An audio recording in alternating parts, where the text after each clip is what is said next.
Sir, with your visit to NRDC-GR in Thessaloniki, concluded today's short tour in this historical fortress that played a significant role in the evolution of World War II. Could you tell us a few words about what is the takeaway for this visit in NRDC-GR's headquarters, and furthermore, which are your future perspectives for LANDCOM in this challenging global environment? Well, first I had a great visit today with the headquarters and staff of NRDC-GR. I am so impressed with the positive attitude, the work ethic, and the direction that General Leon Tarsis has the Corps headquarters moving. This is a very important year, as will next year be for NRDC-GR. And what I am convinced is that NRDC-GR is not afraid of a challenge, and they definitely are not afraid of hard work. You're on the path to be a principal training audience during exercise Trident Lance, where they will be one of the corps along with Land Command in December. And then of course you're on the path to achieve high readiness certification in May of next year.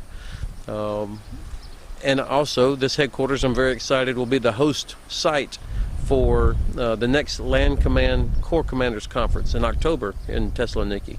So it's a very busy headquarters, delivering more than the small numbers would indicate, than you would expect.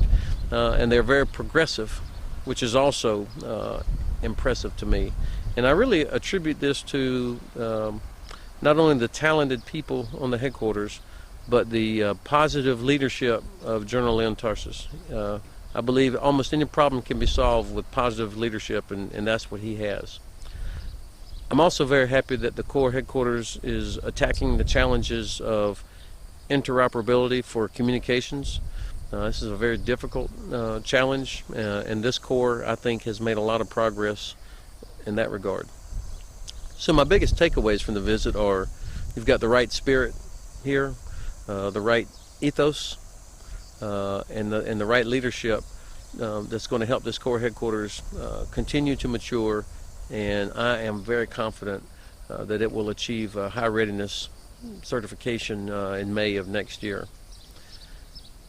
I also, as a U.S. Army officer, am very interested and committed to seeing American officers and NCOs come to this headquarters.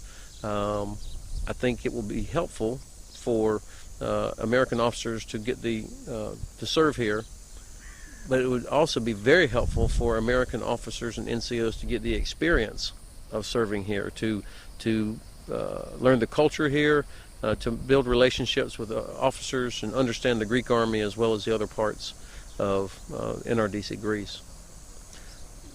The next thing I'd want to say is how impressed I am with the story of the soldiers here at the fortification at Rupel. Amazing vision by the leader of Greece to develop the Metaxa line. The work that was done by soldiers without modern engineering equipment by hand to build these fortifications is an incredible accomplishment. And then the determination of the soldiers to fight here to accomplish their mission against really significant odds, to be as successful as they were, is very impressive. And I think the way that Greece has preserved this location is important for Greeks to come here and pay their respect and learn from the example here. I'm very excited about the progress that Allied Land Command, our headquarters in Izmir, has made over the past 2 years.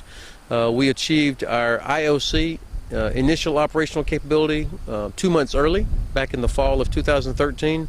We are on track to achieve full operational capability, FOC, in December of this year. The manning situation is very good. We are at 80% now, ahead of schedule. Greece in particular has filled every position in its headquarters, and the quality of the Greek officers in our headquarters is outstanding.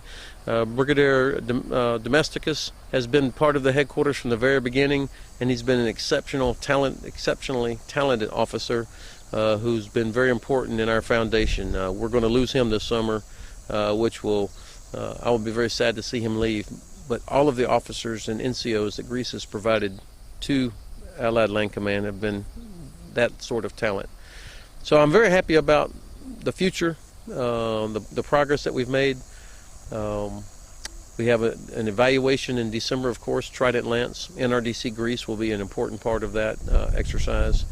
I am very proud of the fact that our headquarters has earned legitimacy and credibility amongst all of the corps, the 9 corps that make up the NATO force structure, as well as from the land forces of all the different nations in NATO that have land forces. I'm very happy to see the progress that's been made in terms of improved interoperability, but I've also learned that we have a long way to go.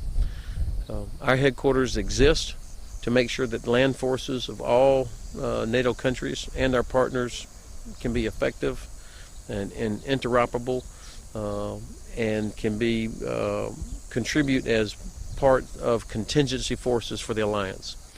So when I look out and I see a Greek soldier, I see a NATO soldier. When I see a Bulgarian soldier, I see a NATO soldier. When I see a German soldier, I see a NATO soldier. When I see a Turkish soldier, I see a NATO soldier. And when I see an American soldier, I see a NATO soldier.